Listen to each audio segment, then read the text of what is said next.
आज मैं बॉलीवुड की एक ऐसी अभिनेत्री की कहानी लेकर आई हूँ जिसकी भूमिका को वो इस फिल्म में की थी।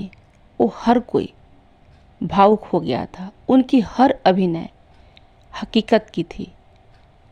कोई भी ऐसा व्यक्ति नहीं था जो कि उनकी इस फिल्म से इमोशनल ना हुआ हो। तो चलिए बताते हैं वो अभिनेत्री कौन थी। वो थी मीना कुमारी और उनकी फिल्म का नाम था साहब बीबी और गुलाम। ये फिल्म साल 1962 में रिलीज हुई थी। इसका निर्देशक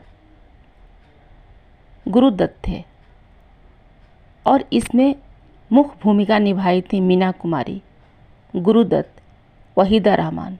इस फिल्म का मेन शीर्षक था मीना कुमारी एक ऐसी महिला के रूप में अपनी अदाकारी को इस रूप में प्रकट की थी कि हर कोई भावुक हो उठा था, जो अपने पति के प्यार के लिए तड़प में थी।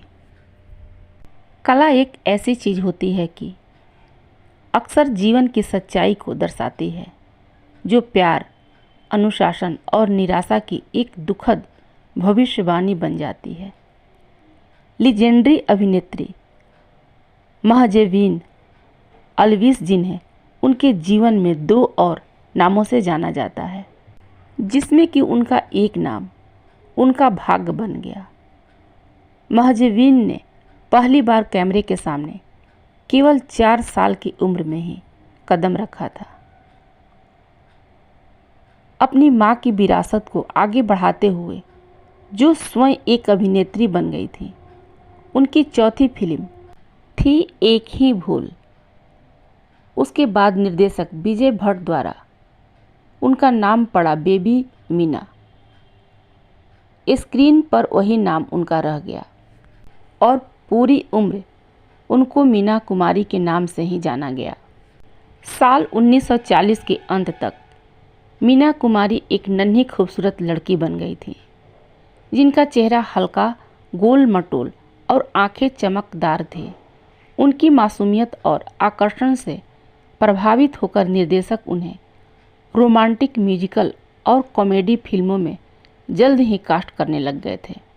आपको बता दूं कि फिल्म बैजू बावरा के लिए भी उन्हीं को कास्ट किया गया था, लेकिन वो मना कर दी। बाद में उन्हें इस चीज़ का काफ़ी पछतावा भी था। मीना कुमारी एक गांव की सुंदर लड़की के रूप में नौशाद के गीत गाते हुए पूरे भारत का दिल जीत लिया था। लगभग उसी समय उन्होंने मिस मैरी नाम की एक जीवंत कॉमेडी में भी अभिनय किया था, जिसमें उनका सहज हास्य प्रदर्शन देखने को मिला था। कोई कभी ये नहीं सोचा था कि जिस रोमांटिक, कॉमेडी और म्यूजिकल फिल्मों में काम करने वाले ये चमकदार अभिनेत्री समय के साथ साथ इतनी दुखद नायिका बन जाएंगी। उनके जीवन में एक ऐसा खिताब मिला जो उनके ही जीवन की उथल पुथल को दर्शाया जाएगा। कुछ फिल्में कलाकारों और निर्देशकों को जीवन की भविष्यवाणी की तरह होती है, जो उनकी कथाएं कही जाती है। ठीक उसी तरह मीना कुमारी के जीवन में हुआ, जो कि मीना कुमारी एक रोमांटिक हीरोइन से दुखद किरदार में ऐसी बदली कि उन्हें शराब की लत लग गई और शराब के लत की वजह से उनकी पूरी जीवन तबाह हो गई। और वो पूरी दृश्य इस फिल्म में दिखाया गया है, जो कि फिल्म थी साहिब बीबी और गुलाम, जो साल 1962 में आई थी। ये फिल्म मनुष्य के जीवन संघर्ष का वास्तविक चित्रण है, जो अनिवार्य भाग्य के खिलाफ होता है। साल 1950 के दशक के अंत तक गुरुदत्त अपने निर्देशन में इस तरह से निराश हो गए थे कि उनकी फिल्म कागज़ के फूल का व्यावसायिक रूप से नुकसान हुआ था। वे केवल निर्देशन से नहीं, बल्कि अपने दुखी नायक के रूप में भी अपनी ऑन स्क्रीन छवि से भी मुक्त होना चाहते थे, जो उन्होंने प्यासा और कागज़ के फूल जैसे फिल्मों में वो रोल निभाए थे। फिर भी उनका दुख विषय वस्तु के प्रति लगाव बना रहा, जिसके कारण उन्होंने साहब बीबी और गुलाम का निर्माण किया और उसमें मुख्य भूमिका निभाई, जो कोलकाता के जमींदारों के बीच नैतिक पतन की मार्मिक कहानी थी। और इसके नायक चरित्र छोटी बहू का अभिनय इस फिल्म में मीना कुमारी ने किया था। मीना कुमारी के तरह ही गुरुदत्त ने भी, जो हमेशा दुख की छवि वाले अभिनेता कहे जाते थे, खुद को एक गांव के भोले भाले युवा के रूप में चित्रित किया गया, जिसमें मजाक और सरलता थी। असली भारी दुखदाई भूमिका मिली थी उनको। मीना कुमारी को जब कभी रोमांटिक म्यूजिकल और कॉमेडी फिल्मों की चमकदार नायिका कहा जाता था, वो इस फिल्म में छोटी बहू का चित्रण किया, जो अधूरे प्यार और नशे की आदत से डूबी हुई थी। इसका मुख्य कारण उनके खुद के पति थे। इस फिल्म में मीना कुमारी का करियर का बहुत बड़ा बदलाव था और इससे उन्होंने ट्रेजरी क्वीन का खिताब भी उन्होंने पाई थी, जो उनके निजी जीवन में उतार चढ़ाव और परेशानी की गूंज थी। यह कला और जीवन का एक ऐसा समागमन था जिसके साहब बीबी और गुलाम को भविष्य सूचक बना दिया गया।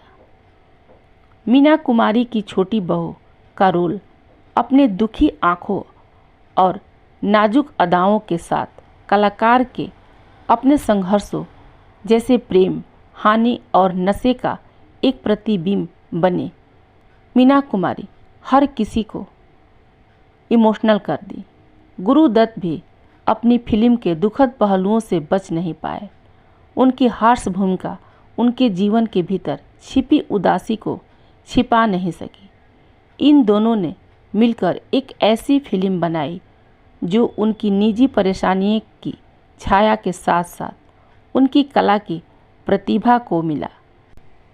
ये फिल्म साहब बीबी और गुलाम एक ऐसी फिल्म है जिसे बार बार देखने के बावजूद भी हर किसी को नई नई बातें समझ में आती है। लेकिन सबसे ज़्यादा जो याद रहता है वो है मीना कुमारी का वो दृश्य जहाँ वे अपने दर्द को बयां करती हैं। पहले एक ऐसी महिला के रूप में जो अपने पति के प्यार की आस में है, और फिर एक शराबी के तौर पर जो खुद को तबाह कर रही हैं। उनकी दबी हुई आवाज़, खाली हंसी और दुखी आंखें छोटी बहू को एक ऐसा जिंदा दिल दर्द का प्रतीक बना देती है इस फिल्म में, जो कि मीना कुमारी के अपने असहनीय जीवन की तस्वीर है वो, और जिन्होंने उन्हें सिनेमा की दुखद रानी के रूप में अमर कर दिया। इस फिल्म ने शराब की लत से जूझती हुई मीना कुमारी जो भूमिका इतनी प्रभावशाली तरीके से निभाई थी, उसकी हर कोई प्रशंसक हो गया। ढीली ढाली आँखें, लड़खड़ाती बातें और शांत नज़रें उनके किरदार में इतना जीवन डाल देती है कि वे प्यार, गुस्सा, लालसा और उदासी के बीच सहजता से जूझती दिखाई देती हैं। कैमरा उनके पतन को करीब से देखता है, ऐसा दृश्य प्रस्तुत करती हैं जो दर्द का एहसास दिलाता है और उनकी गहराई से दर्शाता हुआ ये फिल्म दुखद ताने बाने को समझाता है। यह दर्शक के दिल दिमाग तक गहरा छाप छोड़ देता है। इस फिल्म में मीना कुमारी जो कि एक छोटी बहू की रूप में किरदार निभाई हैं, उनकी तड़प पति के बेरुखी से टकराती है, जो कि उन्हें नशे में धुत होने पर मजबूर कर देता है।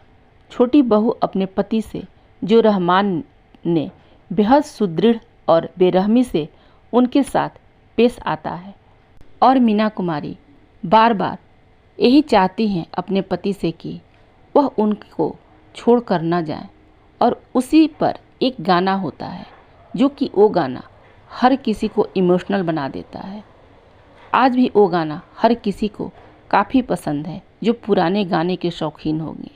तो चलिए वो गाना बताती हूँ, वो गाना कौन सी थी। न जाओ सैया छुड़ा के मीना कुमारी इस अंदाज में इस गाने को गाती हैं इसी उम्मीद से कि शायद उनके पति मान जाए। बाल बिखरे हुए, चेहरे पर बाल गिर रहे हैं और वो गाती हैं, ना जाओ सैया छुड़ा के बैया। फिर भी उनके पति उनके इस गाने को सुनने के बावजूद वो ठुकरा कर चले जाते हैं।